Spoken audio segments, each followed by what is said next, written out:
generation. And that's how we'll be able to fulfill our mandate. Our ultimate mandate as a human being is to reveal God and to reveal his plan and his will concerning each and every one of us. So there is the will of God, the plan of God concerning everybody. There is an aspect of God that I am supposed to reveal. There is an aspect of God that you are supposed to reveal. There is an aspect of God that each and every one of us is supposed to reveal. And so that's why for you to be able to reveal that aspect of God, you need to grow in the knowledge of Him. And you need to come so close to Him, to become so much united with Him, to become so integral with Him that you'll be able to perfectly reflect Him and perfectly modify Him and copy Him and reflect Him to the world. So our ultimate assignment is to not just to know God, not just to understand God, but to be able to duplicate God on the earth. Duplicate God on the earth. And one of the ways that we can do that is through love. That is the quickest and the easiest way to get to know God. Through love. We can get to know God through love. Through love we know Him. Through love we get to know Him. And through love we get to understand Him. But the topic of today is love does not dwell on the wrongs of others. Love does not dwell on the wrong done by others. Love does not dwell on the wrongs of others. That is, it doesn't matter how and who has offended us. We don't use that as a reason to live and dwell in the wrong that is done against us. You know, we better get this one straight now. No matter how good you are, no matter how perfect you are in your own eyes, no matter how perfect you think you are as a human being, listen closely, you are going to be offended. All of us are going to be offended. People are going to break their words to us. People are going to let us down. Not because they are bad, but just because they also face reality. They also face different life situations. They are different. So people who let you down, it could be because somebody let them down too. It could be because things are not working out the way they plan. It could be because not too many people intend to hurt other people. But sometimes there are people like that, but most people, they don't go out to want to hurt you. But even when they want to hurt you, even when they go out to hurt you, yeah, that's just still confirming the statement that people are going to offend you, people are going to do wrong to you, people are going to do bad things to you. But what matters is not how or guilty the other part is. What really matters is not how or who has offended you, but how you are able to react and deal with that offense. So the ability to deal with the offense, the ability to be able to deal with the situation, the ability to be able to respond very well, I mean, in accordance to God's will, the ability to have the right attitude is actually what we are going to be talking about today. So, and the ultimate attitude is the attitude of love. So to be able to love and respond in love and live in love, love is the ultimate standard of life. That is to say, we are created to love. We are made to love. That the love is the normal lifestyle of a believer, of every one of us. Any human is created to love. We function by love. Love is written in our DNA.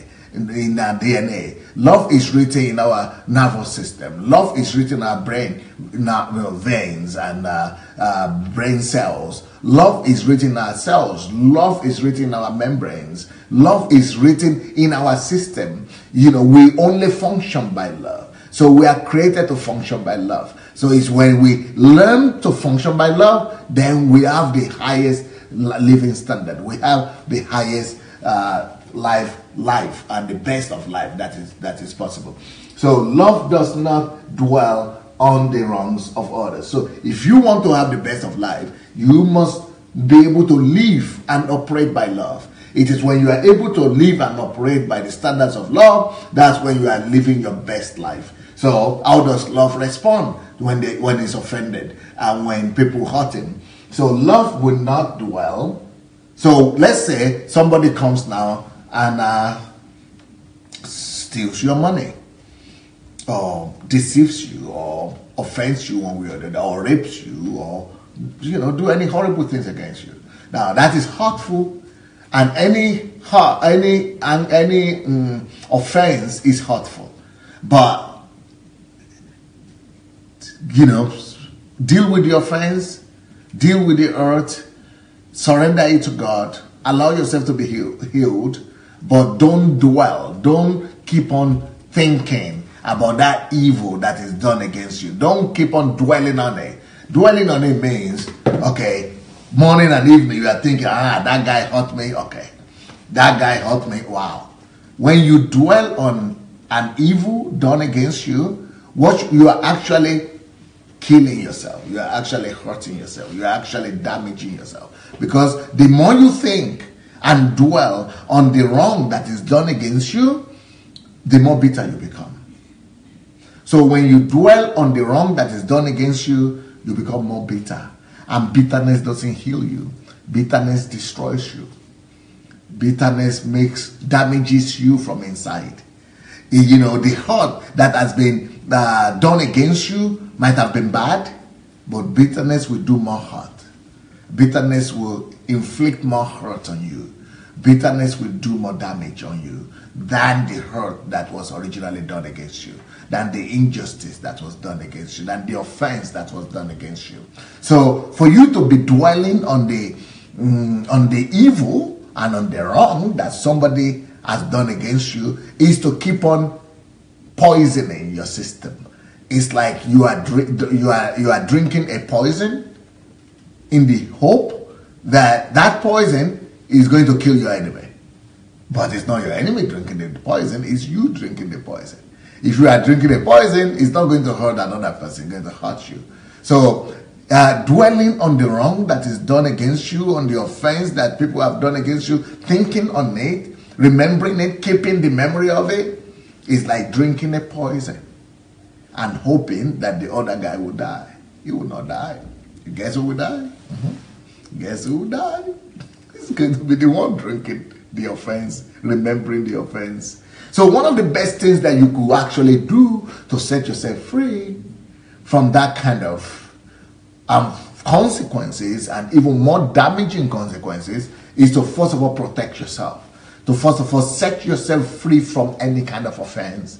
To first of all just stop thinking about the evil that is done against you. Stop thinking about the offense that is done against you. Just stop meditating. Just stop thinking about it. Stop thinking bad, because at least that way you lose yourself from that offense and from further damage from that offense. So love, if you are a person of love, the first thing you will do after you've been offended or you've been hurt is you will decide to set yourself free. You will not allow yourself to be attached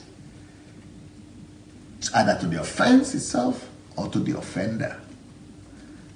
Just cut it from yourself. Detach yourself from it. Separate yourself from it. Clear your mind from it. Refuse to think about it. So that way you have just limited the effect of the damage, and further damage or further damages against you.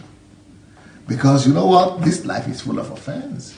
And the Bible says that, there is no way that offense will not come.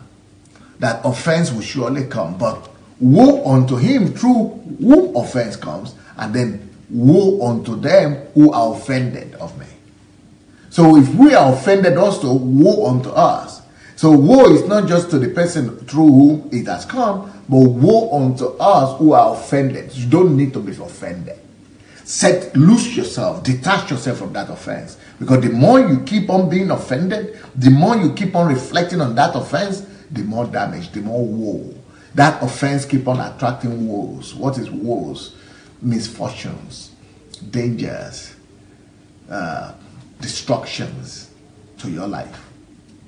So if you want to live right by the principle of love, that means any offense, no matter how gruesome it is, no matter how horrible it is against you, the first thing you want to do is to just cut yourself from that offense and then from the offender by stopping to dwell. Dwelling here means think.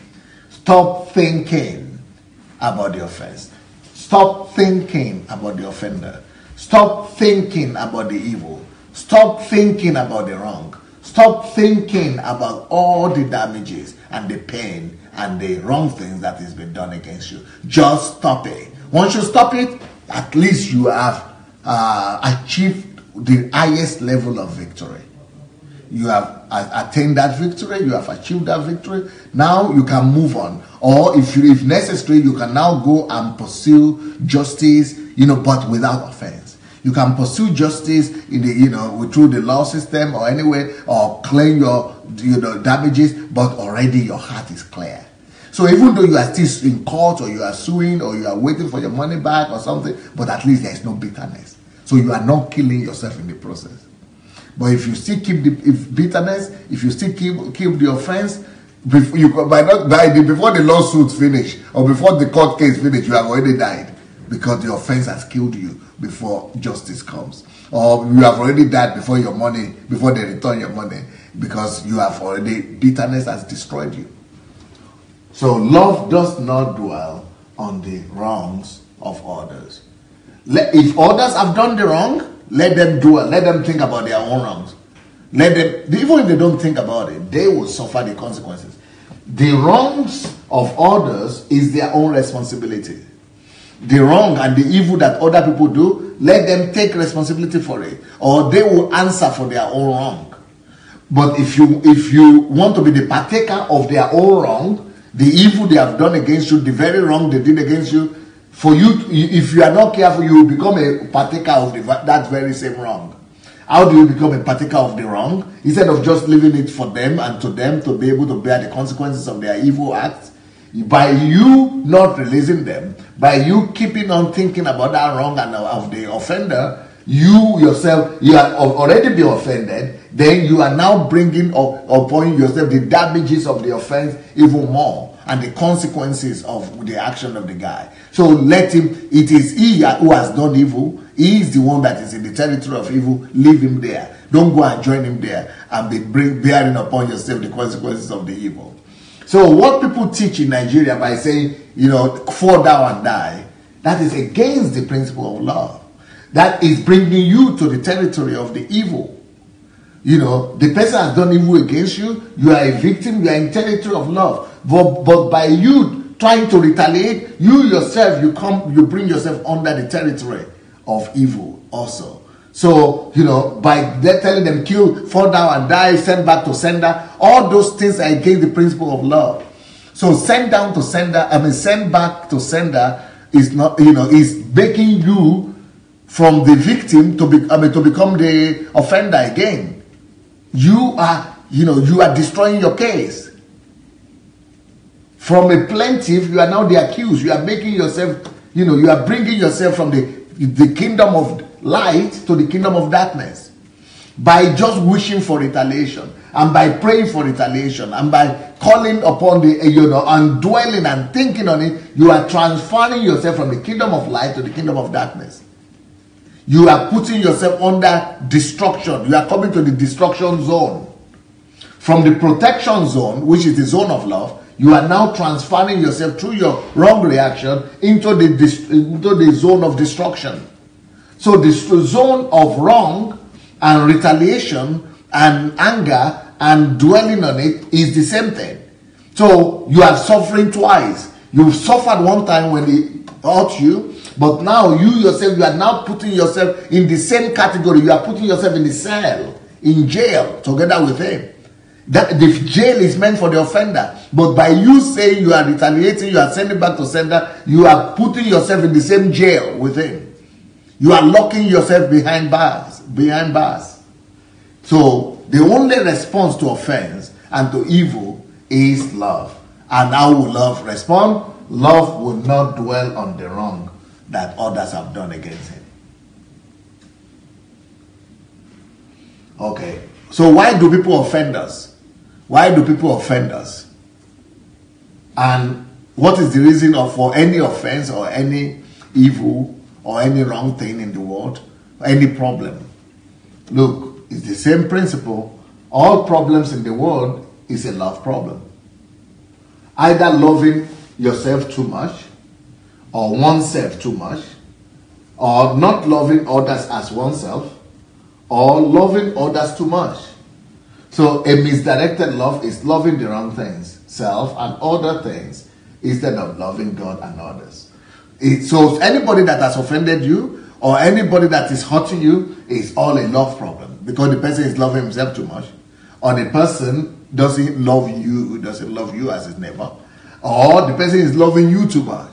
So all problems are a problem of love. Okay, so love does not dwell on the wrong things done by others. Once you begin to behave like this leads you to knowing God more, because that's the way God behaves. We have also hurt God.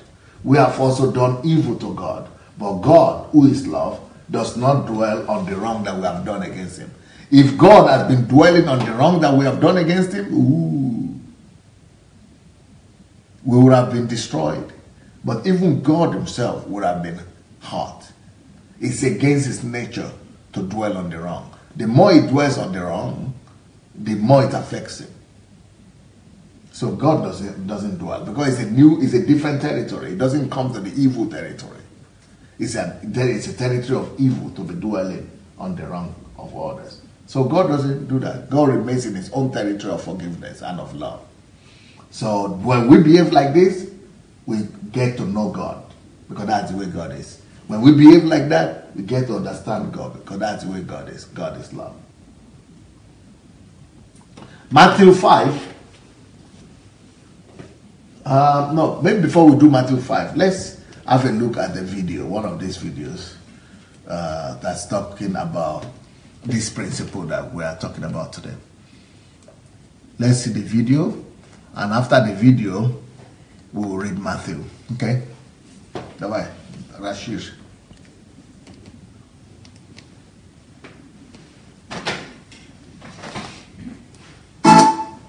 Did you know that unforgiveness can actually make you sick? It's classified as a disease in medical books. Now, forgiveness therapy is being used to help treat diseases like cancer. Dr. Stephen Standiford, a cancer surgeon, says unforgiveness makes people sick and keeps them sick. It's important to treat emotional wounds or disorders because they really can hinder someone's reactions to the treatments, even someone's willingness to pursue treatment. Of all cancer patients, 61% have forgiveness issues, and of those, more than half are severe. That's according to research by Dr. Michael Berry, a pastor and the author of the book, The Forgiveness Project. These negative emotions, this anger and hatred, creates a state of chronic anxiety. Chronic anxiety very predictably produces adrenaline and cortisol, which deplete the production of natural killer cells, which is your body's foot soldier in the fight against cancer. When a person forgives from the heart, which of course is the gold standard that we use in Matthew 18, forgiveness from the heart, we find that they're able to find a sense of peacefulness. Quite often our patients refer to that as a feeling of lightness. Lord, we don't realize what a burden anger and hatred is until we let it go. And the first step in forgiveness therapy is recognizing forgiveness is not the same thing as condoning what a person did, which is the major hurdle for most patients.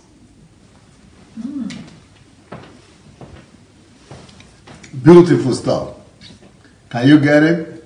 He says that forgiveness, doctors now have established the fact that unforgiveness is the reason for over 60% of cancer diseases. Unforgiveness is the reason for over 60% of cancer cases. That is strong. Unforgiveness, cancer, and other chronic diseases. 60% of sicknesses connected to unforgiveness. And people don't want to forgive for one reason, because they think that if I forgive him, it means I agree with what he has done against me. So forgiveness doesn't mean condoning with the wrong that the person has done against you. Forgiveness is releasing yourself, refusing to attach yourself to the evil they have done against you. Forgiveness is detaching yourself from the wrong, from the evil they have done against you. Forgiveness is detaching yourself from even the person who has committed the evil against you. So that's a very strong point right there. Love does not. So love is love is one of the greatest cure for cancer. Love is the cure for cancer, and love is the cure for any sickness. Love. When you love, you don't dwell on the evil, on the wrong. So you detach yourself from the evil, from the wrong, from the offense, and from the offender. And you set yourself free. Matthew 5:23-26 says, therefore, if you bring your gift, Jesus saying this, if you bring your gift to the altar, and there remember that your brother has something against you, leave your gift there before the altar and go your way. This is how important. Now, can you imagine the gift you are bringing to God? You are going to church. Because altar is always in the church. So God is saying, stop going to church if you have unforgiveness. Stop going to sing. Stop going to church altogether. First of all, go and address that issue of unforgiveness. Go and find peace with the person who has offended you. But that doesn't always mean physically going. It just means settle it in your heart. Release the person. Let the person go first. Set the person free from your heart. So therefore, remember that, therefore, if you bring your gift to the altar and there remember that your brother has something against you, leave your gift there. That's the gift you want to give to God. Don't give it to God. Why? Because God will not accept it. So unforgiveness hinders your prayers. Unforgiveness makes God not to hear you. Leave it there before the altar and go your way. First, go your way. What does that mean? Go and reconcile. First, be reconciled to your brother, and then come and offer your gift. So otherwise, the gift will be a waste. So for your gift not to be a waste, don't give it to God. But God knows that you have not forgiven the person. So it's about the heart. Settle it in the heart with God. That doesn't mean that you have to go to the person. If you can go to the person to do restitution, good. But sometimes you might not feel convenient. You might not feel comfortable to go. But make sure that you have released them in your heart. Okay, do we need to plug this in? Okay. Agree with your adversary quickly while you are on the way with him. So while the whole thing is still going on, while he's still having something against you, go and agree with him. Settle it. Lest your adversary deliver you to the judge. Things get complicated when you live in unforgiveness. When you don't release your enemy or your offender, things get complicated. You know, the adversary will deliver you to the judge, and the judge hand you over to the officer, and then you are thrown into the prison. Assuredly, I say to you, you will by no means get out of there until you have paid to the last penny. So things get complicated. It doesn't always have to be in the case of prison and judge and all that, but it gets complicated in relationship, in anger, in sickness, in all that. So the bottom line is release the people, go and make peace, embrace peace and forgiveness over vengeance. So God is not asking for vengeance. So see what Jesus is talking about here. He's not saying that if anybody offends you, go and tell them to fall down and die. Because when you are saying fall down and die, it means you are not forgiving. You are not making peace. When someone offends you, Jesus didn't say, go and pray, send back to sender, or back to sender. Because once you are saying back to sender, then you are not at peace. You are not reconciling with the person. You are not forgiving the person. So you are still attached to the unforgiveness. You are damaging yourself. You are destroying yourself still. So anytime somebody say, oh, forgive him, but he should die. You have not. Because once you are praying that kind of prayer, it shows that you have not forgiven. As long as you are praying that kind of prayer, it means that you are opening yourself up for satanic attack and for the sicknesses, for the attack like we have just seen. So the only answer is love. And God's answer is forgiveness. Release your offender, forgive them, let them go in your heart. Even though you still take your debt back, or even though you still go and seek for justice but in your heart you don't have evil against them. You are not carrying them with you in your heart. You are not dwelling on the evil they have done against you. You are not thinking just about the evil they have done against you. Now, it takes so much maturity not to dwell or not to think on the actions of others, especially when it hurts us, especially when it's against us. Well, maturity is love. Love will permit you not to think or dwell on the actions of others. You can only be responsible for your own actions, you say.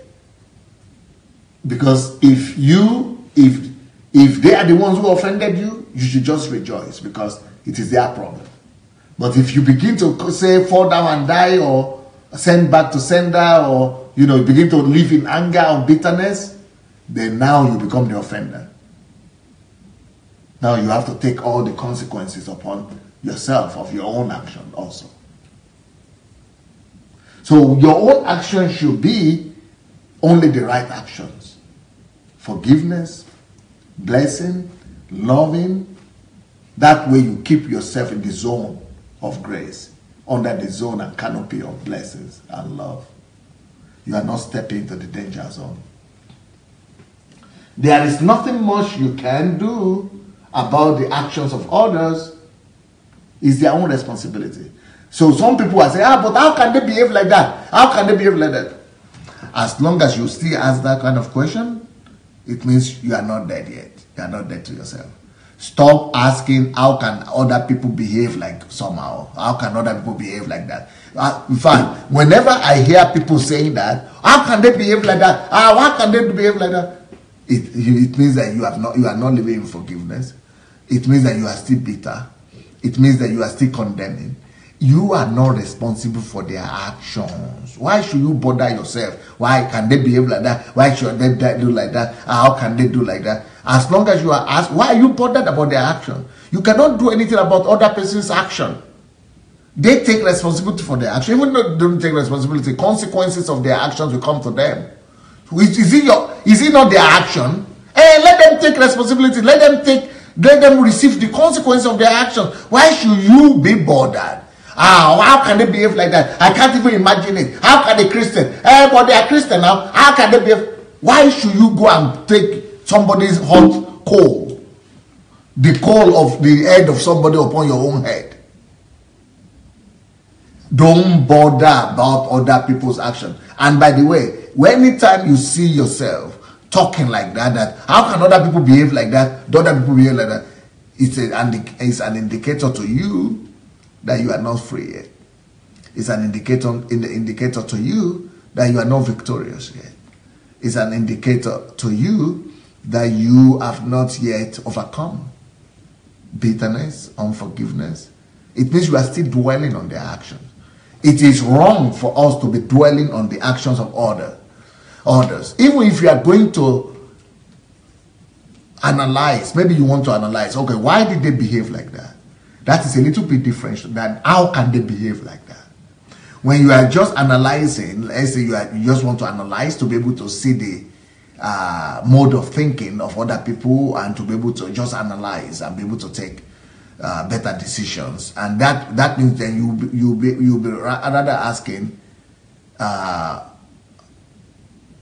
how or why, no, not why, but how. What makes them? It's a question of what rather than who. It's a question of what makes them to act like that. So you want to find out, you want to know, you want to analyze. But once you begin to say, how can they do like that? Or why can they do like that? All those problems are all those questions are now more damaging to you, because you are worrying about other people's action. Don't ever worry about other people's actions. How can they do that? Why can they do that? How? It is their problem. Leave them alone. Let them take responsibility for their own actions. By asking those kind of questions, how can they? I cannot even imagine. How can they do that? Why should they do that? How can they? By all those questions, you are making yourself a partaker. It means you are still dwelling in the evil of others. So for you not to dwell in the evil of others, for you to know that you are truly set free, you just release them as, okay, it is their own action, no. It is their own problem. It is their action, it's their problem. Don't dwell. Don't be asking those questions. Just move on and release them and set yourself free. Detach yourself from whatever action other people are taking. So there is nothing much you can do about their actions. So why think about it? Why dwell on it?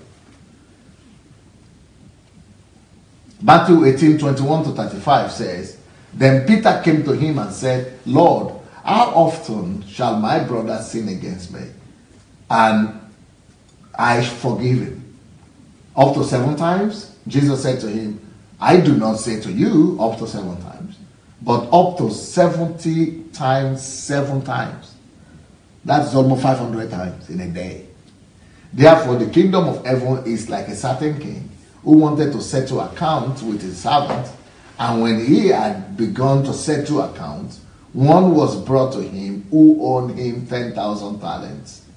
But as he was not able to pay, his master commanded that he be sold, with his wife and children, and all that he had, and that payment be made. The servant therefore fell down before him, saying, Master, have patience with me, and I will pay you all. Then the master of that servant was moved with compassion, released him, and forgave him for the debt. But that servant went out and found one of his fellow servants who owed him 1,000 denarii, and he laid hands on him and took him by the throat, saying, Pay me what you owe. So his fellow servant fell down at his feet and begged him, saying, Have patience with me, and I will pay you all. And he would not, but went and threw him into prison till he should pay the debt. So when his fellow servants saw what had been done, they were very grieved, and came and told their master all that had been done. Then his master, after he had called him, said to him, You wicked servant, I forgave you all your debt, because you begged me. Should you not also have had compassion on your fellow servant, just as I had pity on you? And his master was angry, and delivered him to the torturers until he should pay all that was due to him. So my heavenly Father also will do to you, if each of you from his heart, from his heart, does not forgive his brother his trespasses. That's a serious one, isn't it? There is no excuse. If you want God to forgive you of anything you've ever done, and if you have ever offended God, we have all offended God. And we ask for God for forgiveness, and God forgives us. So if God forgives us, and if God has ever forgiven you, so how many times should you forgive the other person? 2-3 times in a day? 500 times in a day. It means don't just count. Don't even count it. Just forgive them before they even ask for forgiveness. Because it's for your own sake. But if you forgive, God will forgive you. If you don't forgive, you put yourself in danger. It's not even because of them. It's for your own sake. Let's look at another video here. And this other video also will help us more to address this question of not dwelling on the evil that other people have done against us. Leave them alone. Don't forget. Don't you ever think. Don't stop dwelling. Love doesn't think or dwell on the evil that other people have done. Don't bother yourself.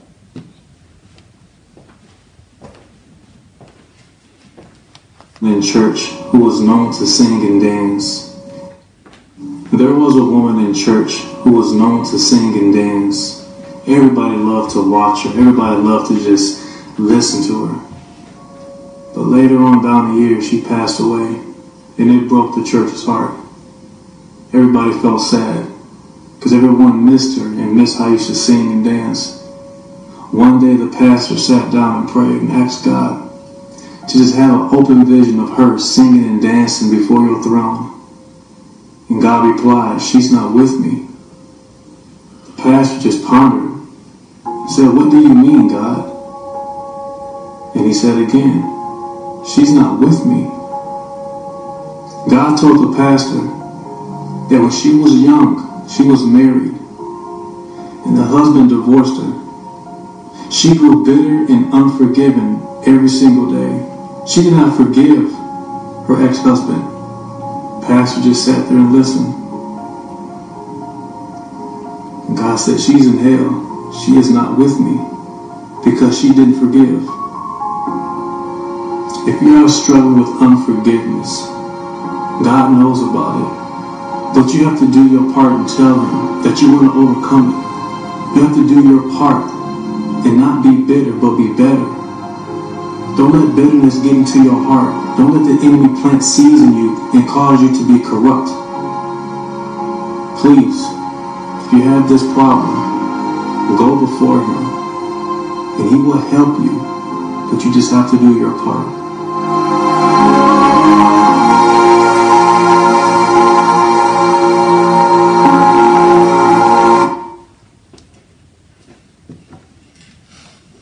That was a real story. It's a real life story. That's a real life story. She was active in church, thinking that religiosity is what leads people to hell. It's your heart before God. Either you live in love, either you are attached to God, but she was attached to the unforgiveness, and she was attached to the offender, thinking that our activity in the church will compensate, will cover that up. Religiosity, activity in church doesn't impress God. God cannot be fooled, though. You cannot put wool over the eyes of God, though. God sees the heart. That was a real life story. The woman was the most active person in church, singing and dancing. You see, that's what has happened to Nigeria. What they have taught us in Nigeria is more of religion and religious activities. They make us to think that if we could be active enough in church, in religion, if we could do all the things that the church needs to do, if we could be, active but this is the thing that's supposed to underline the condition, our personal relationship with God. If somebody lies to you, to love, that if he or somebody lies to me, which is love, he will definitely reap the fruit of his actions sooner or later. So it's not your place to seek for revenge or to try to avenge. That woman, especially for women, I really want to address women. Women that were raped, women that were divorced, women that were jilted, women that after divorce their husband don't support their children, women that were betrayed or were jilted, or that their husbands committed adultery or divorced them or went for their girlfriends. Bitterness.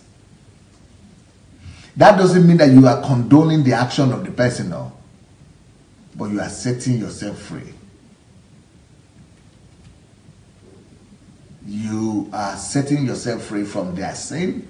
Otherwise, you become a partaker of their sin. And you are setting yourself free from them as well. So it doesn't really matter what offense is done or against you. Don't carry it along life. Don't tie yourself to that offense. And that way you are also setting yourself free before God. Then God will go and avenge for you, and God will recompense and cover for you. I would not be responsible for other people's actions. He will be responsible for his actions. So, but my own deal is to let him go, forgive him, and let God deal with him. Philippians 1, 15 to 18, Paul says, some indeed preach Christ, even from envy and strife, and some also from goodwill. The former preached Christ from the selfish ambition, not sincerely, supposing to add affliction to my chains. So they were preaching to add affliction to his chains. These people were evil against Paul. But the latter out of love, knowing that I am appointed for the defense of the gospel. What then? Only that in every way, whether in pretense or in truth, Christ be praised. And in this I rejoice. Yes, and will rejoice. So despite the fact that they are preaching to add to his shame so that they will remain in prison, right? But he will not hold it against them. He will not hold it against them. No offense, no evil, no bitterness. My focus, therefore, is to make sure I am truthful to love, to God's principles. I walk in truth, even in relation to the people who lied against me, to the liar, or to the offender, or to the raper. I walk in truth in regards to God. My conscience should be true. My conscience should be pure. That God, you see my heart, no offense. There's nobody that I don't like. There's nobody that I hate. All of us should be able to hold up our hands like this before God. That there's no human being on earth that I dislike or hate. Yes, I know people who have offended me. I still remember. That doesn't mean you will not remember. You will remember. But you will not dwell on that evil. And you will not be dreaming of revenge or avenge or vengeance. You will not be dwelling on that. Leave them to God. God knows how to deal with people better than you can. And God has the means to avenge better than you can. Trust God. Leave them in God's hand. You don't need to pray for fire, fire, fire. You don't need to tell them to fall down and die. You don't need to send them back to sender. No, no. Your own deal is just to love. He said, owe no one anything apart from love. So just love. I love them. If they will need my help, I will be glad to help them. That is freedom. Let's have a look at this other video. Okay, let's have a look at this one too.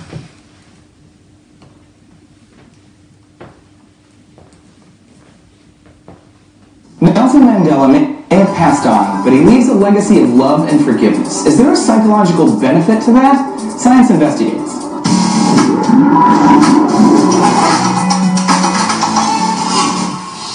Hey everyone, Trace here for D-News, looking into the science of forgiveness.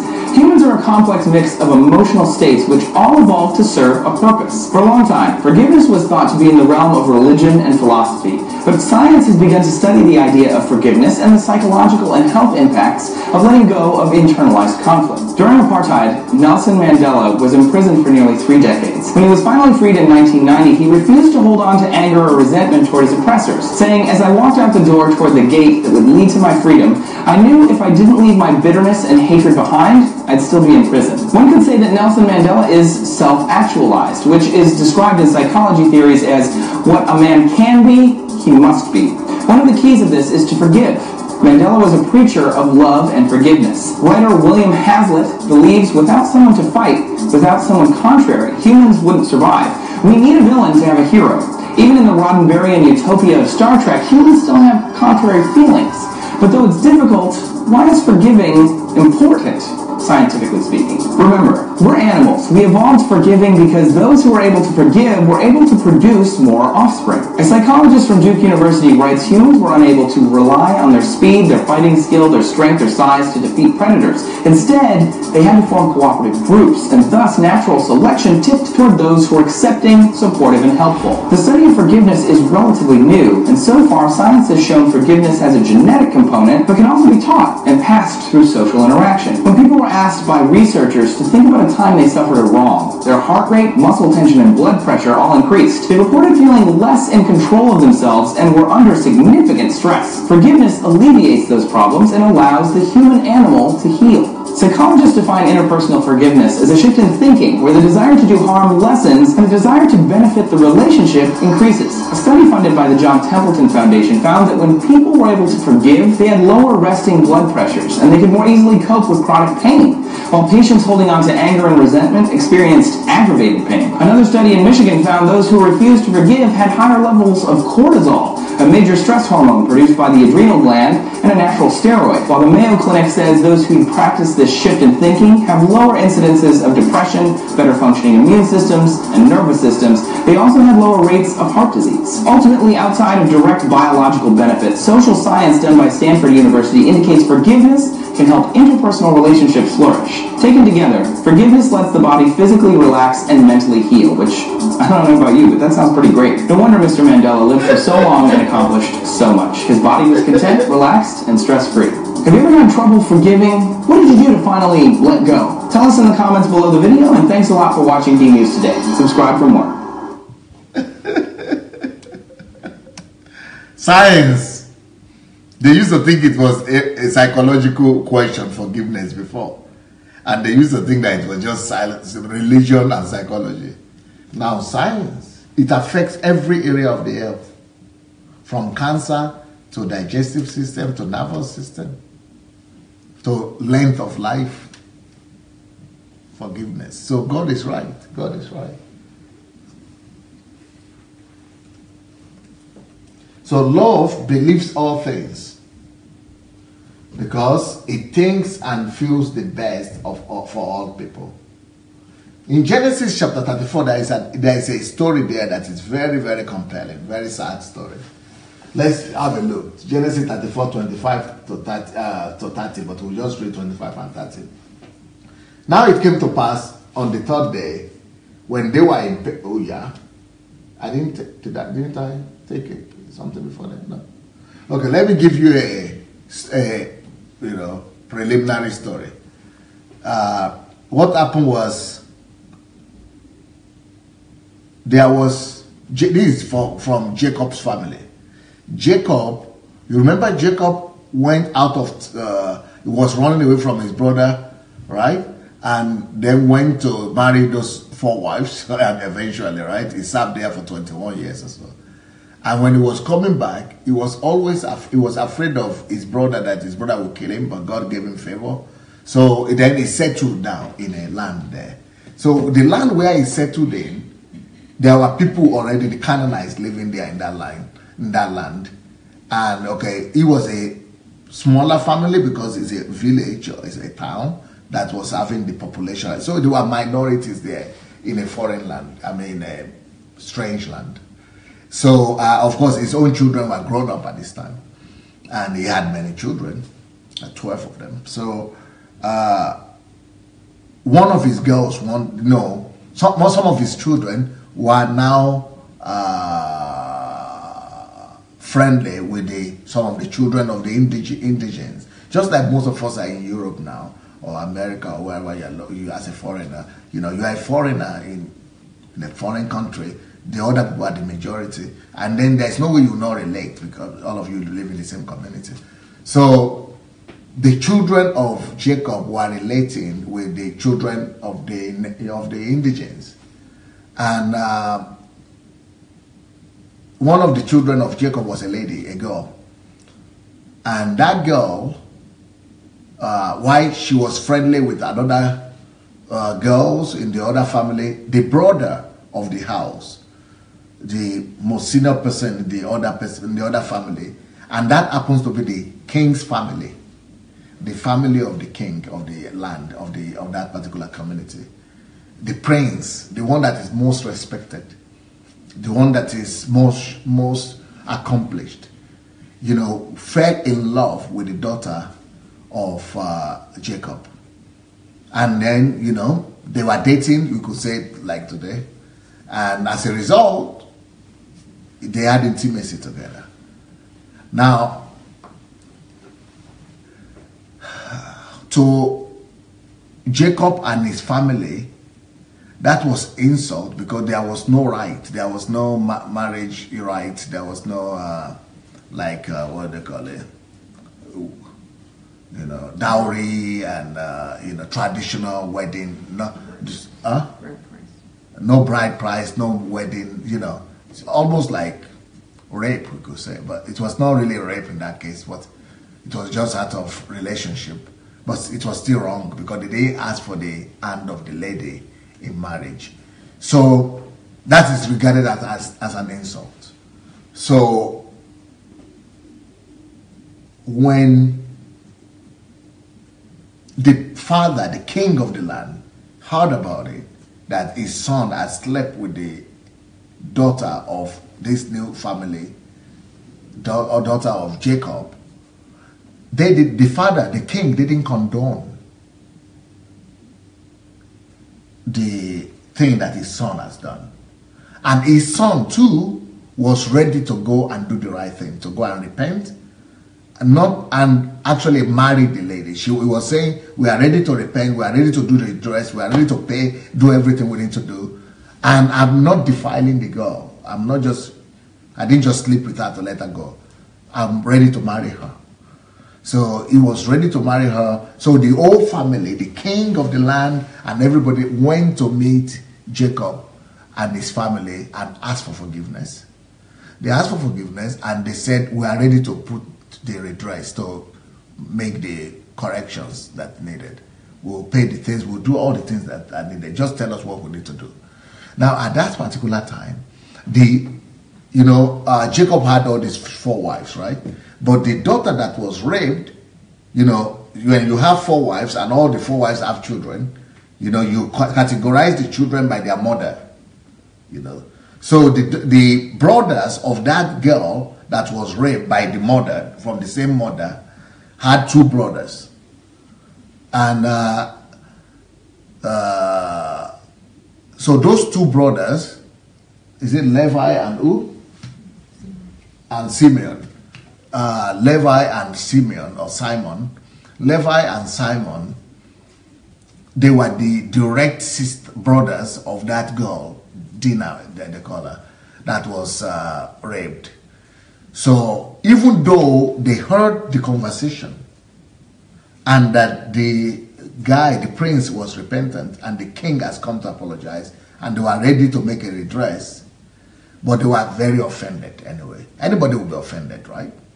So offense will come, like Jesus said. Offense will definitely come. There is nothing we can do about that. Offense will come. But woe to him through whom offense came, and also woe to you if you are offended. You shouldn't be offended. You don't hold on to the offense. So the problem is that now the difference between Jacob and his sons is that Jacob was able to use maturity and understanding to say, okay, since you people are ready to consummate this marriage and correct the things you have done wrong, let's live in peace together as family. So Jacob gave his word to the king that we are going to live in harmony. We will marry you will marry our daughter now, but my sons also will be able to marry your own daughters as well. So they agreed. So there was a deal. They made a deal that, okay, you marry our children, we'll be able to marry your own children too. Let's just live in peace. So deal was made. And even these 2 brothers of Dinah, Simon and Levi, also agreed that deal is made. We will also be able to marry your daughter and everything. But they came back together with a conspiracy. And they now came to the king of their land and said, you know what? We are people of God. And because we serve God, God has told us that we shouldn't marry people who are not circumcised. You see, we are all circumcised. We are circumcised as Jews. And because we are circumcised, we have covenant with our God. And for us to be able to give our daughter to your son, and then you said we should also, not just to this son, that we could intermarriage and something. So all your clan, all your village, all your clan, all your tribe people, since you are the king, will you agree to circumcise all your clan as well? So that all your clan, all your people will also be circumcised. And they said, oh yeah, you know, they were so, because they said this person that he wants to marry your daughter is our prince, is the next king, and is the most respected person in our family. For his sake, we will all do what you say. We will all circumcise ourselves. They didn't know what it meant, but they went and agreed to it and did it. Now, you know what happened after that? They did it as a big ceremony. These Jewish people helped them, you know, show them how it is to circumcise and what it means to be circumcised. So the whole clan, the whole tribe, all the men in the tribe went and cut the edge of their skin. They all, I mean, and you know it's not easy when you are being circumcised, not on the 8th day or something. As grown up, 40 years or 60 years or 70 years or 30 years or 20 years old, all of them were circumcised in one day. And you know, when you are circumcised as an adult like that, you cannot walk, you cannot stand up, you have to lie down for 2 weeks. On the 3rd day that they have not been able to stand up, and on the 3rd day is when the pain is more intense. These two people, even though they are only two, and the whole tribe is many, but no matter how strong you are, and no matter how numerous you are, since you have already been damaged, and you cannot even stand up from bed, these people took their sword and went from every house, from one house to the other, and killed and killed all the men in the other tribe.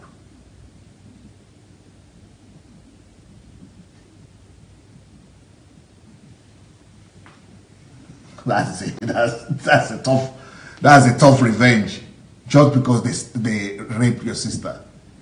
It's not, they didn't just do it to one person who raped her, or to his children, to his brothers, but the whole clan was killed. All the men were wiped out. Maybe only children were left. So that thing they did, they were very happy and proud that they avenged their sister. And they were coming back to their father, Jacob, and said, hey, look what we did. We avenged your daughter. But their father was not happy, because he was a grown-up man. He knew that what they did was now too much. That's what unforgiveness will lead you. Unforgiveness and dwelling on, because they were dwelling on evil that was done against them. Once you begin to think on the evil, you are multiplying the pain, so you want to do evil. Dwelling in unforgiveness will make you, will only destroy you. Evil can only destroy evil. Evil cannot stop evil. So the father was very embarrassed. Why? Because they had entered into a covenant with the land, and they were even less. And then, you know, so the father was saying, this thing you have done, you have disgraced me. I gave them my word, we gave them our word. Now, and you have killed so many people. So, since the father is an old man, he couldn't do anything about it. He said, he just kept quiet, but he was not happy. You don't want to offend your parents, so don't do it. It's not a good thing. Because the blessings of parents has a role in the lives of children. So even though their father never said anything, but let's read what follows. Genesis 34, 25 to 30, 25 and 30 now. Now it came to pass on the 3rd day, when they were in pain, those people were in pain, that two of the sons of Jacob, Simeon and Levi, Dinah's brothers, Each took, that the brothers from the mother's side, each took a sword and came boldly upon the city and killed all the males, all. Then Jacob said to Simeon and Levi, you have troubled me. See, the trouble is hard. By making me obnoxious among the inhabitants, because the people will be treating them as people, among the inhabitants of the land, among the Canaanites and the Perizzites, even the other neighborhood also heard about it. See the way they will be looking at them now. They have become enemy of all the people of the land. The Perizzites, and since I am few in number, you see, they will gather themselves one day, and they will gather themselves together against me and kill me. I shall be destroyed, my household and I. Now, so later on, after about 20 years later, maybe about 40 years later, this their father, even though they forgot about it, everybody went their way. But that thing they did, because it brought shame and disgrace to the father remembered it on his deathbed. On his deathbed, he remembered the shame and the disgrace Simeon and Levi have brought against him. So while he was blessing other people, let's see what he did. In Genesis 49, 5-7, Simeon and Levi are brothers. This is the chapter when Jacob was now releasing the blessing upon all his children and grandchildren. So he is now the one talking. This is now Jacob talking. Simeon and Levi are brothers. Instruments of cruelty are in their dwelling place. That is out of unforgiveness. Unforgiveness had destroyed their destiny. There were normal people before. Now they have been described in this is where the inheritance. This is the blessing that is being released. This is the stage where their destiny is being released. So into their destiny now, look at the way their destiny is now being described. Their destiny is now being described as cruel, instruments of cruelty. So which means that the cruelty will now be their identity. The identity of their children. Of their, all those two tribes, instruments of cruelty are in their dwelling place. You know, up to today, when you go back to Israel right now, you cannot find those two tribes. You cannot find them. They are some of the lost tribes right now. So right now, if you go to Israel, you cannot see a Levi tribe. Nobody knows who are they. Why? Because the instrument of cruelty, just because of that unforgiveness, that cruelty that they displayed, is now become a death. So what you do in unforgiveness follows you to your grave. And follows you to eternity. Because that's the only sin that God said, if you don't forgive others, I will not forgive you. Even though it's not sin, that is not our action that determines our eternity, but unforgiveness is one sin that nobody can do anything against it. Because God said, if you cannot forgive other people, even me, I cannot forgive you. It is one sin that even God cannot do anything about. It is one sin that will decide your eternity. And that's what we are seeing here as a picture of things to come. Instruments of cruelty are in their dwelling place. So for the rest of their generations, cruelty will never stop. Instrument of cruelty, war, cruelty, wickedness. Let not my soul enter their counsel. So God is like, because when this man is releasing the blade, speaking on behalf of God, so God is saying his soul will not enter into their counsel. They are finished. If God is saying, may my soul not enter into your meeting place, into your counsel, you are destroyed. Let not my honor be united to their assembly. God is saying my honor will never follow them. My counsel will never dwell with them. Because of anger, And because of unforgiveness, so you see, you remember that other story that Jesus said, that you are a servant to you owned me before. I forgave you. Now you cannot forgive another person. Then you don't qualify for my blessing. Let not my honor be united to the assembly. For in their anger they slew a man, and a whole nation they slew. And in their self-will they armed strong an ox. Cursed be their anger. Curse. So unforgiveness will attract curse upon you and upon your destiny. Cursed be their anger, for it is fierce, and their wrath, for it is cruel. I will divide them in Judah and scatter them. That's why they cannot find them till today. I will scatter them in Israel. Nobody can find those two tribes anymore. God has scattered them. So this is an example of consequences of unforgiveness to anybody. And it is one thing that God cannot cope up with, because it's against love. It's against the nature of love.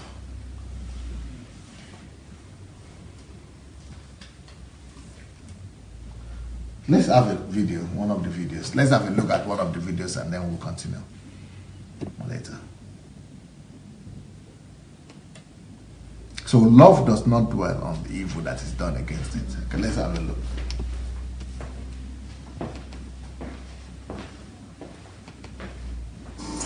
How would you like to be handcuffed to someone you can't stand? Well, I'm telling you, when you don't forgive somebody, you are handcuffed with hatred. Let me explain what this is like. When you can't stand somebody and you won't forgive them, you are linked to them, and wherever you go, they go. Inside, you're fuming and fretting and fussing. I'm telling you, it's a miserable way to live. Well, how do you deal with that? Good news for you. God's got a way, and it's called forgiveness. When you forgive, it takes the handcuff off of your hand, and you are set free no matter what the other person may do. You say, well, that's not fair. It may not be fair, but I'm telling you, if you won't forgive someone because it's the right thing to do, forgive them at least so you can get unshackled from them. Here's what the Bible says. Be kind, tender-hearted to one another, forgiving one another, just as God in Christ has forgiven you. You know what that is? That's the key that'll set you free.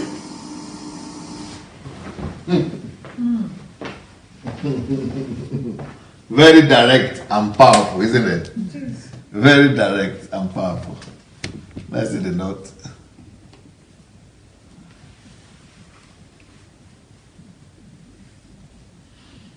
So instead of thinking and judging others for whatever they have done against you, it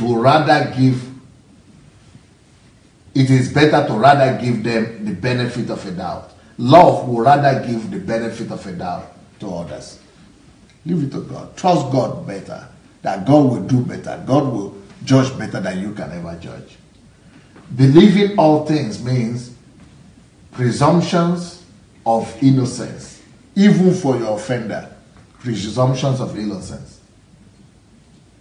That is innocent till proven guilty. We show this. Innocent. Anybody is innocent till proven guilty. Even after being proven guilty, let them go. Now there is a question here. Is that even possible? Pleasing men in all things without killing oneself? It's not possible by human power. That's from my message yesterday. It's not possible by human power. It's possible by the power of love. If you live in love, it's easy. Well, we've not shown the film about our Ukraine minister for a long time. Let's have a look at this movie. Then after this video, we'll be able to receive your calls. And the way to call is to go to Facebook Messenger, Move Agents Matic. When you go to Facebook Messenger, look for Move Agents, one word, Move Agents Matic. Then you could call in to contribute. But let's start with this video first. After this video, you could call in. Bless us.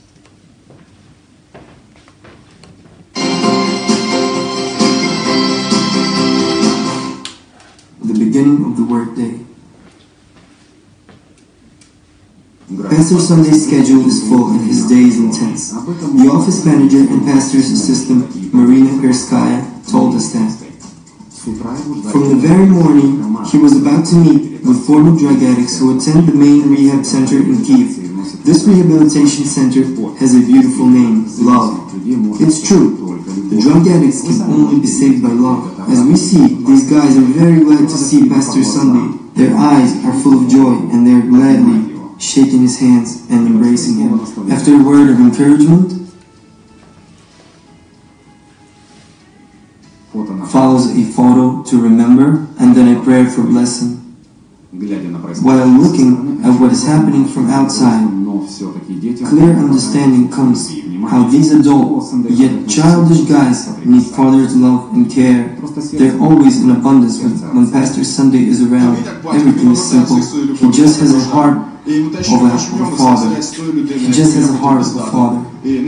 He's like a father to me. He embraces all people with his love. What I see in him is an example of a man that I wish to be. He is my role model and a very good person, always smiling, encouraging with this positive energy everyone who surrounds him. When I saw him preaching on the stage, I saw a strong, charismatic person, but after fellowshipping with him more face to face, I saw a father. If we look for the word describing his character, it is Father. He is the man who will always listen to your problems. He will try to put himself in our shoes, in your shoes, and then will give you an answer that you might not expect at all. The more I know him, the more I realize that he is a man that is responsible for what he's talking about. He lives by what he preaches. He has become an example and a father to me in many ways. He's a man I want to be like. He's very open to people, always ready to give advice. I want to be like him, to have the same heart as he does. I would wish to have such dedication as he has and also the ability to take responsibility. I also like his spirit of a father. His heart is not indifferent to people's needs. He's a father not only to me, but to a great many of people, whom he is able to contain in his heart. He is a spiritual father to me. Though his age is the same as my eldest son's, but as a spiritual person, I consider him a father. You know, he is so simple, open and sociable. I don't feel at all titles when I speak with him. He has a character of a loving and a careful father.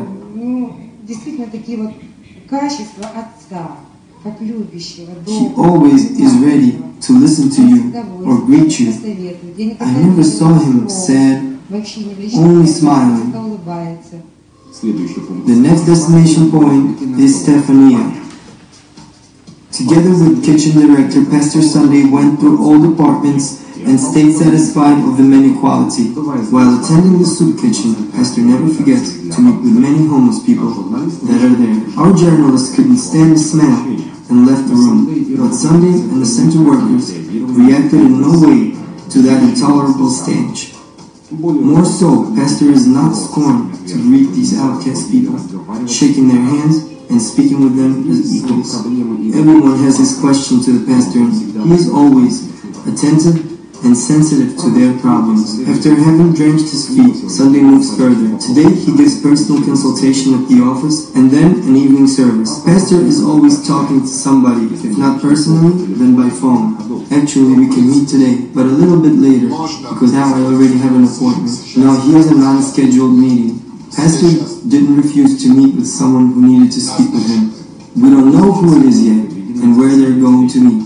As it turned out, the meeting was with some successful businessmen that are his church members. They needed his advice, and we caught a part of their conversation on tape.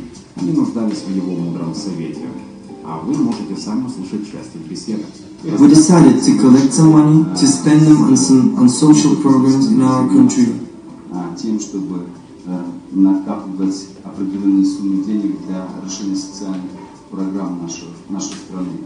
My dream as a pastor and a believer is that a new generation of businessmen would rise up in this country.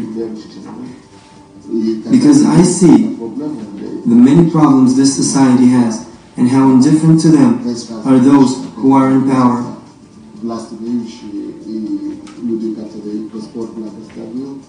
I have a strong desire that godly businessmen will solve the problems of society.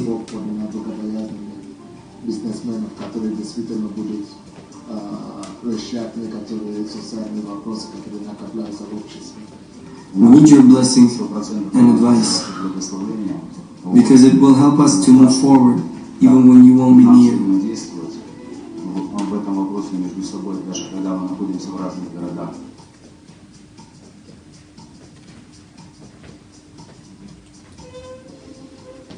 I noticed a certain quality in him I saw very seldom in people in all of my 50 years of practice as a minister. That is altruism and readiness to sacrifice. Many rich and influential politicians were coming to us offering their help. Pastor Sunday always said to them, look, here we have homeless, drug addicts, alcoholics, sick children. Help them, then you will help me. While Pastor Sunday was having lunch, we decided to take an opportunity to talk to his driver while on the way to the sport complex where the children were about to have training. Pastor is very patient. It's amazing how he manages to contain himself and stand all of the problems people are coming with to him. I can't imagine how one can come to Pastor with such minor problems, but Pastor is always listening to them and praying for them. His patience and love is enough for all. The training had already started, and we noticed that the children in no way react to the skin color of each other. Here everybody is equal. The only way to differ is getting good sport results. We adults can learn a thing or two about relations from these kids. I was lucky to meet Pastor Sunday almost 13 years ago. He was a handsome, young and full of energy, built with a great physique. He was always fresh, slender and elegant. And the time came, and after he became a father, then I have gotten to know him as one who also is my spiritual father, because many years he was just a preacher for me. But now I know him as a loving and a gentle person.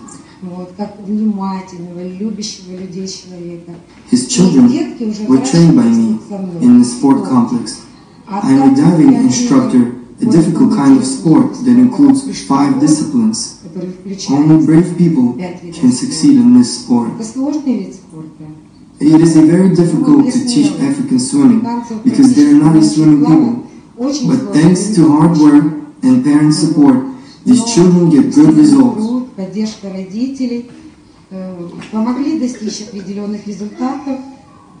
am very pleased because they are doing their best, and their parents also put a lot of effort themselves to help them.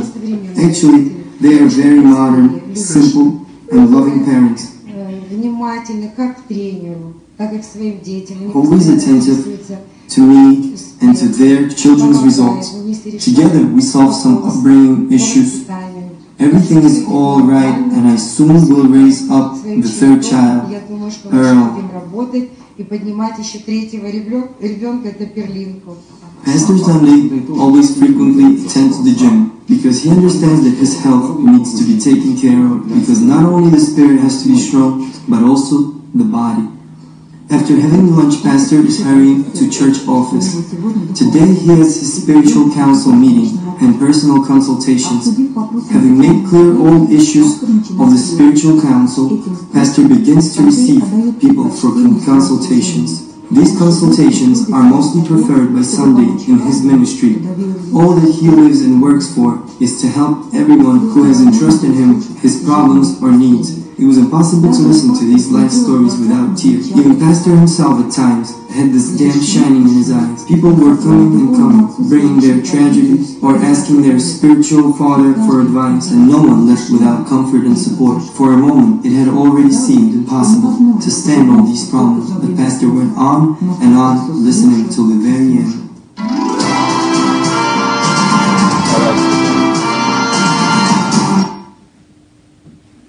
Okay, well, you've got a little window into Pastor Sunday's life in the Ukraine, in Russia, in the former Soviet Union. Okay, let's talk. Who is the caller? Hello. Hello. Good evening, sir. Good evening. Who is calling, please? This is Dupe from UK, Sharon's wife. All right. How are you? It's been a while. Even Sharon has not called for a while.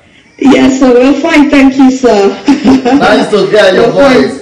Nice to hear your voice. Yes, good to hear your voice too. And you too, sir. Yeah. I wanted to contribute on today's topic, especially the overall love series. This is a personal thing that has happened. I mean, everything you've been saying is so true. Years ago, well, my parents are separated, actually divorced. And before that, I didn't really have a relationship with my father. And even after the divorce, I did not have a relationship. He tried to get in touch with me, but I always blocked it. And that was because of the way we were treated. In Africa, they would say, Nigeria precisely, they would say like that when the fathers are really strict and they have a strong hand on the children, and because I was the firstborn, so I reacted negatively to it, and I felt like a big void in my heart. So growing up, I made certain mistakes because of that void. And there was a day in my room, I sat down and I started to review my life, what was going on, what I was doing wrong, and I mean, why is there a delay in certain areas of my life? And I was a Christian, I was speaking in tongues, going to church, I was doing the things, I would call it religion, but I felt I had a relationship with God, but there was a big void. So that day, I sat down on my bed, I cried, and I said, Father Lord, fill my emptiness. There is a void in my heart, fill it. Because and then when I said that prayer, I felt that was when I really, really gave my life to Christ. And everything just changed. I did not feel any void in my heart of a father figure or of a male figure anymore. God started transforming my foundation, but there was still a process that I had to go through. To God be the glory. Got married, had children, but my father was not there. And the thing is, whenever I talk about my father, I don't talk about him for bad or for negative or for whatever, because I feel we're all human beings. So I was always praying, I'm always praying that I know one day that God will pave a way, that it will be a smooth transition and I will contact him. Because the case was that it wasn't him, it was me. He would try to contact me and I'll block it off because I was still angry, I was timid, I was afraid. And you know when they say things like Oguniniye, like that the witches and all this medicine, voodoo stuff and all that. Yeah. So I just cut off totally. One of your love series that you were preaching, this was in, I think, early February or so, way early February, late January, about, you really talked about the topic about voodoo from the family and what have you. And during that series, Sharon mentioned to me and said, Dupe, if anything was supposed to happen to you, do you think that they cannot send voodoo from overseas? I mean, why are you letting it disturb you? So during that time, listening to your message, I was already feeling that prick in my heart. There was a particular time that people were dropping off when you talked about the law series. Yeah. That day I was on a chair, I was shivering because it hit me. That was how strong it hit me. So I started thinking much more about my father. Anyway, cut long story short, the final piece was then one day I saw a message on my phone, and the message was about Jesus of Nazareth, the film that they did in those days, the real Jesus of Nazareth movie. And it was the scene about the woman who committed adultery and she was about to be stoned. And then they asked Jesus, you all know the story, and Jesus said, if you have not sinned before, you without sin, cast the first stone. And that thing just struck me. Like, look, like that is your answer. Which means that, I love my father. He's a great man. Yes, mistakes were done. But look where you that you are talking. What about the mistakes you have done? So if you are without sin, cast the first stone. So it's all bringing everything into perspective. The forgiveness, the renewal of the mind, the love conquers all. It forgets about the hurt. When you even think about the hurt, it doesn't hurt you anymore. So I went onto Facebook, I looked for him, I contacted him, and we're now talking. I'm talking to my half-sisters, I'm talking to my stepmom. It's as if, I'm so light, I'm filled with joy. As if nothing ever happened, eh? Yes, sir, as if nothing ever happened. So it is true, forgiveness is real. I was telling Sharon now, when you quoted the passage, I said, when Jesus said you forgive 70 times, 7 times. And then I said, if in a day you feel that somebody offended you and it's up to 500 times, then it's not the person, it is you that has the fault. Because how can somebody be offending you and you keep getting offended?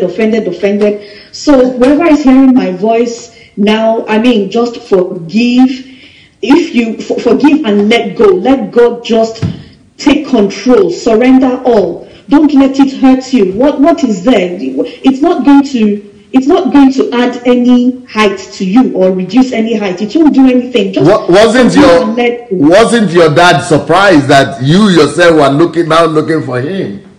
He was. The funny thing was that he said that he wasn't on Facebook before, but his baby, my half-sister, the last born, said, Daddy, I'm going to add you on Facebook. So created an account for him.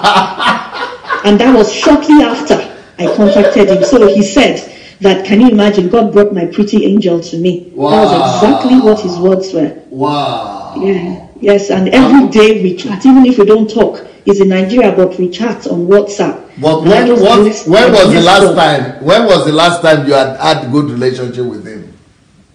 I never did. Okay, when was the last time you related? So we're talking about over 20 years ago, sir. No. Yes, sir.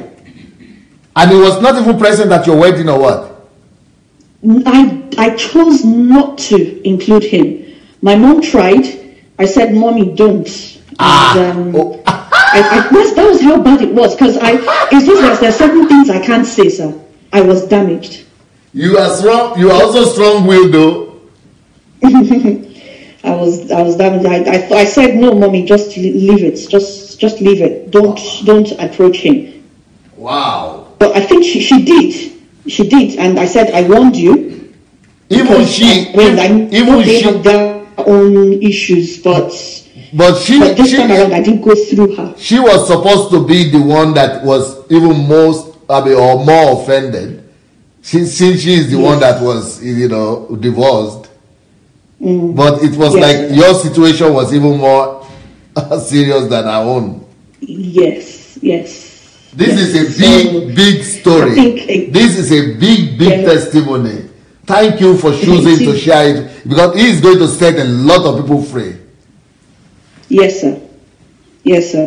Beautiful. And again, he also said, Dupe, you have made my day, you have brought life back into the family. That was what he said. Wow. And I've made him to speak to his grandchildren. He's filled with joy. And I mean, whatever it is that happens. You mean he has never seen his own grandchildren? He hasn't, sir. He hasn't. That was a big fail, though. He hasn't. That is big victory. Big victory. I can't wait to see him. Wow. Wow. Can you still recognize him? Yes, sir. I do. Because even the on WhatsApp, I did a video WhatsApp and I saw his face. And wow. Yeah. Yes, sir. But over 20 years ago, he should have grown old. He is. He's in his 60s. Yeah, much older than when you knew him. Yes, sir. Wow. Congratulations, sir. Congratulations. Thank you, sir. Thank you, sir. Thank you for sharing with us, because a lot of people are getting edified right now. Yes, we bless God. We bless God. Every great show will be expecting you in the Ukraine before the HMT or by the HMT. By God's grace, we'll try our best, sir. All right. God bless you. Bye. All right, sir. God bless. God bless the DSA family as well. Thank you. Blessings. Shalom. Yeah. Bye. Wow, what a story. What a story. Well, anybody that is yet to take that step, please go ahead and take the step. Go and forgive anybody that has offended you, and let's start a new life. A life of love is a life of victory. Set yourself free from the danger of cancer and 60% of other sicknesses that are caused by cancer. So let's set ourselves free from that and live in forgiveness and come under God's security. All right, let's find out who is the next caller, if we have another caller on the line. So thank God for this testimony. Powerful, powerful, amazing, amazing. Hello. Hello, sir. Is that Paul? Yes, sir. How are you, Paul? I'm fine, sir. How are you? Yeah, very good. Just need you to speak louder a little bit. Okay. Well done, sir. Thank you, sir. Yes, sir. Sir, I have a question. My case is almost similar with the lady that has just called in. Okay. And I have discussed it with you before, but the thing is, my own case is that I want to write my own story. In fact, I have already written my own story. All right? And my past experiences with my dad and the family, which wasn't,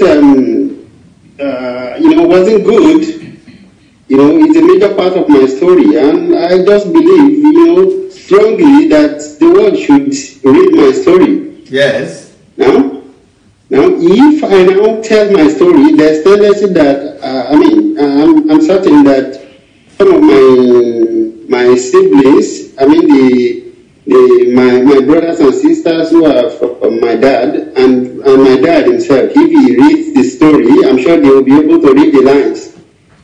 So they surely will not be happy. Yes. All right? Because they will understand that our people who are in our house in those days, who know my story, they will be able to relate. So how, does forgiveness, does it mean I should remove this thing? But it's my story. Okay. So did God forgive Abraham for all the thing he did with the servants and with David? Did God forgive all those people? If he did, yes, he did. But why did he still write the story?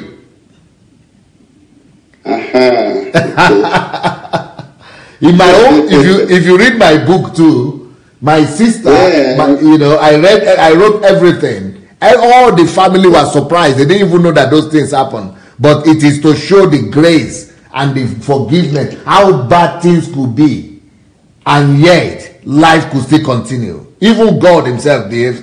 That's the way he behaves. Thank you. This is good. Because I have actually been thinking, what am I going to do? Because Okay, how do what about how they feel about it?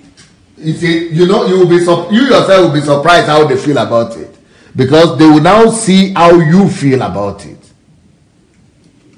Because it is only through that story they will say, so this boy was so damaged. Forgive us. That's what you'll be hearing. Okay. And they will now be careful so that such incidents don't reoccur in the family. We should pay attention to these children. No, we don't know what they are going through. No, this thing should never repeat itself again in our family. Oh, please forgive us. Oh. Okay, sir. Okay, thank you so much. Yeah, because it is important for them to see your hurt.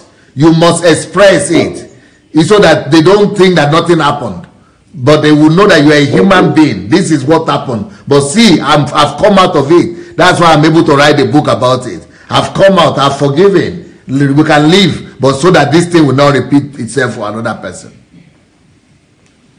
Okay. All right, sir. See, the thing is, I'm still currently not in communication with my dad, and that's because he probably won't want to talk to me. Yeah, there is difference between forgiveness and communication.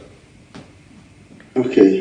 The most important thing right now is for you to clear it from your heart, and then keep on blessing him when the opportunity comes. Go and bless him or send things to him. Remember, that's it.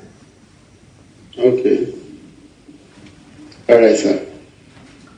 Yes. Thank you so much. This is really helping. I'm sure this will be helping a lot of people to heal, including me. Amen. Thank you. Thank you. Have a wonderful evening. Blessings. You too, sir. Bye. Yes, sir. Bye. Okay. Let's see if we have some more callers coming in. All right, we have some more callers, I suppose. So here we go. Hello. Hello. Yep. Hello. Is that Idorei?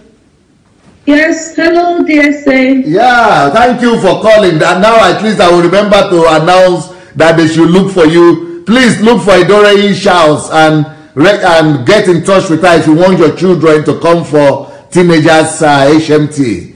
Idorei is convinced that the teenagers at least shouldn't miss the opportunity to learn and not make the same mistake that their parents made. So if you want your children to come to Kiev for the HMT, please get in touch with Idorei. She will coordinate it. We are hearing you, man. Thank you, DSA, for this teaching. I mean, I just have a contribution and also a question. Yeah. My contribution is, since yesterday, the series of yesterday and that of today, today's one was not seeing the wrongs, not seeing the wrong in people. That has really, really touched me deeply, and that has just really delivered me, because even as at yesterday, if you see the questions I was saying, is it possible to really not have, you try to reach out to people, you try to be nice to people, you try to love people, but there are just some people who are nasty, who no matter what you try, they just not, and today's series just answered my question, because when you keep seeing their nastiness, when you keep seeing the bad, when you keep seeing their character, it's difficult for you to actually love them. But when you're seeing God in them and when you're seeing them in a positive light, it makes it really, really easy for you to love them. And that answers my question of that it is possible to actually love all men. That is great testimony right there. Great testimony. Because for me, it's a personal thing. When somebody hurts you, you are praying to, I want to forgive. But I think it's Satan just brings the wrongdoing to your face all the time. This is what the person did. This is what the person did. And it puts a barrier But when you are now looking at that person as your, okay, what if it is me that did this? This person is just a human being. Because the other day you talked about man will always be a man, you know, and that has really answered all my questions. And I want to say thank you so much, because it is making it very easy for me to actually say, yes, you can actually love all men. That is my contribution. Now, my question, DSA. Yes. When you talked about Simeon and Levi, and you talked about what they did, and on the father's bed when he was dying, he made these pronunciations. And you said further that this tribe is completely wiped out if you go to Israel now. So, yes, I want you to answer this question. Are you saying like now, maybe example, somebody is born into a family that had a problem like similar to Simeon and Levi, and these children are born, they were not part of this. And there was already, maybe the father had made a pronunciation and had died. What happens to those children, that generation? Will that problem linger onto them? Will those children be born to become cruel and destructive? What is the answer? Yes, the answer is that first of all, that time that happened over there was no Jesus. But Jesus came now to take all our curses. So Jesus now has paid for the curse. Yeah. That's number one. Number two, what happened in that place was a patriarch. You know, patriarchs are only three people: Abraham, Isaac, and Jacob. Yeah. So that was it's a patriarchic thing that is just showing us an example. Things that happen in the Old Testament, they are only the image of things to come, the shadow of things to come. So in the New Testament, God is just trying to use the Old Testament to show us that there are consequences for people's actions. And he's just trying to tell us, but in Christ Jesus, even in the Old Testament, the normal thing is that it goes on four generations. But in Christ Jesus has taken care of it. And even afterwards, in the Old Testament, it says, what the father have eaten, it will not get to it will not remain in the mouth of the children will not eat the same thing. So it doesn't relate to us in the New Testament. Okay. Thank you so much, dear. So I just want to say lastly, please, everyone listening, we really need to send the children. I have this strong conviction that we are just here listening. The people that mostly need all these messages are these children. If we get them to Kyiv, Ukraine, maybe for HMT, at least 4 days, it will kickstart their thinking, their critical thinking. It will sort of they realize who they are. The other day on the news, yesterday, I was reading 4 teenagers, and they are all Nigerians. They killed a boy in a railway station. 4 Nigerian boys, and one of the boys is a pastor's son. In England? Yes. Wow. One of the boys is a pastor's son. The other, there was a young girl there, and she was, I'm not sure of the age, whether 14 or 15. And these things happened. Last year, a pastor's son was involved in an armed robbery in London. This one is first-hand information because my sister goes to that church. Wow. The pastor's son was involved in armed robbery and he was killed. Wow. The police took his corpse and they didn't even release the corpse to the father. Wow. So these children need, not this church we are going every Sunday, they need to hear this truth that will change them from their core, so that when they go out to the society, they will be who God created them to be. So I'm appealing to parents. It will not take you so much. Let us come together and make this happen for the children, please. I'm appealing to everyone. Thank you so much, DSA. Thank you, Doreen. Thank you, man.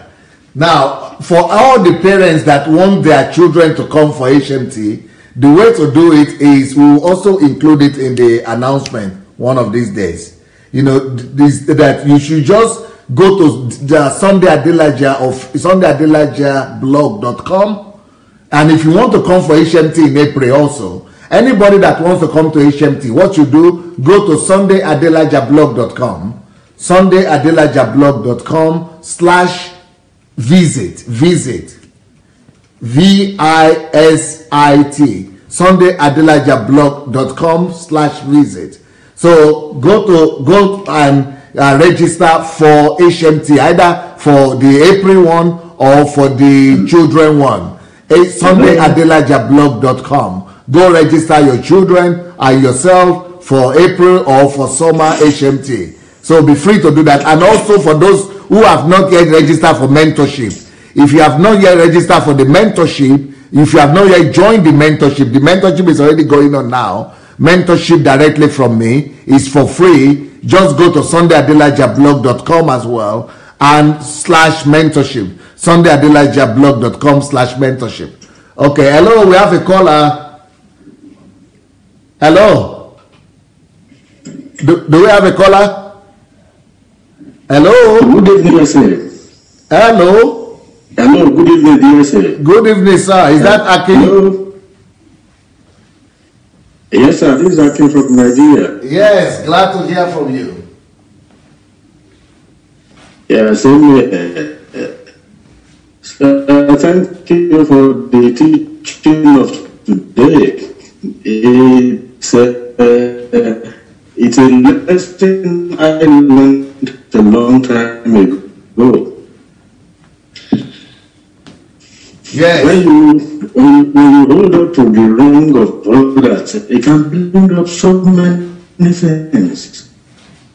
So many things. It's like putting yourself in prison forever. At the point I developed peptic ulcer disease, I was always taking drugs for it. But when God opened my eyes to it, and I stopped it for almost upward of 10 years now, I've not taken any medication for ulcer. Hello? Yes. Hello? Yes. Hello? We are hearing you. Go ahead. Hello? Hello, sir. We are hearing you. Continue. Okay, so it's a lesson that people need to learn. Yeah. Okay, sir. I said it's a lesson that people need to learn. It's unfortunate that in Nigeria, the teaching in most churches, what the church leaders are teaching, they are teaching about you dealing with the enemy back to sender also. The line is very poor. The line is very bad. Sorry, Aki. Let's hear some other. The line in Nigeria is not very good today, so we are going to listen to other callers. So let's see if there is. We have some more callers. So let's see who is the next caller. Hello. Hello. Hello, DSA. Good evening, sir. Osaro, wow! After today's job.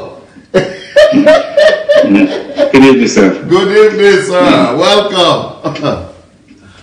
Yeah, I was just listening and I was touched by the sister's story about her dad. That's unbelievable. You see the type of damage and the type of pain that people go through because of the way they've been taught wrongly. And this has affected a lot of people, in a long way, on the long run of their life, a lot of things begins to go wrong because we make decisions based on those wrong information that we have. Yeah. And I also wanted to speak concerning the sister that was asking what you taught from the book of Genesis about Simeon and Levi. So I wanted to just, help her to understand too, that to reassure her that, you already explained what she's asking if something like that happened in the family, how it's going to affect the next generation, because you said that those tribes, you can't find them in Israel. Yeah. Today she's sort of worried about that. She has to understand that the tribe did not come out in prominence. You know, that doesn't mean everybody that belongs to that tribe died. Yeah. You know, but what happened is that they were overshadowed by the other tribe that was blessed because of what they did. Yeah. And so it is, you know, that's a lesson for every one of us. The things we do go to affect everybody that is connected to us one way or the other. But thank God for the Lord Jesus, and thank God, you know, for redemption that he has brought. So anybody connected in any way, you know, to what they are not personally responsible for, today, thank God for the grace of Christ. So if the person turns to Christ and if the person receives counsel and follow the direction as given by the word of God, you know, nothing can affect his life like that anymore. Yes. So I just wanted the sister to know that, you know, it doesn't matter what has happened before. The Bible says, if any man be in Christ, is a new creation. Behold, all things are passed away, and all things are become new. Yes. And these new things that we have is in Christ. And because we are so new, God has called us into the ministry of reconciliation, so that God is working through us today to reconcile people to himself. So I want her to understand that. So she shouldn't worry about that. She should just focus on the love of God. This message you are teaching is a powerful message. It is so powerful that anybody that follows everything you are saying, I can say that, I will say it again. Everything you are saying concerning this love, it is totally scriptural. And this is what has not been preached in the church. So anybody that is listening, go check the scripture, go check it out. It is completely correct the way DSA is saying it. And it is a blessing to have somebody to teach something like that. Somebody of his status, we need it, because people need to understand that the power that controls the universe is love. And if we plug into that power, we cannot go wrong in any way. Everything falls in place if you walk in love. This is so powerful. And I want to encourage that sister, you focus on Jesus and you walk in love. Nothing that has happened in the past will be able to affect you. So I just wanted to... Beautiful. You know. Thank you, Osaro. And you did a great job. Thank you, sir. You did a great job today. Thank you. Thank you so much. We thank God. Thank you, sir. All right. That is all we have for today. We don't have any more calls coming in. And so if you have not yet registered for HMT in April, please go to my blog, sundayadelajablog.com/visit. That's how to visit Ukraine. You could register for the HMT in April, or you could register for the HMT for children in summer. So, or you could register for any other HMT in that visit. So just whenever you want to come, just go and register there. And then if you want to join the mentorship class, the mentorship is going on right now, but you could still join the second class before the end of this month. Just go to sundayadelajablog.com/mentorship. And then you see all these books. Law of Difference is about love. Kingdom of Love is about love. And many other books there. And so see you tomorrow. God bless you guys. Have a wonderful evening.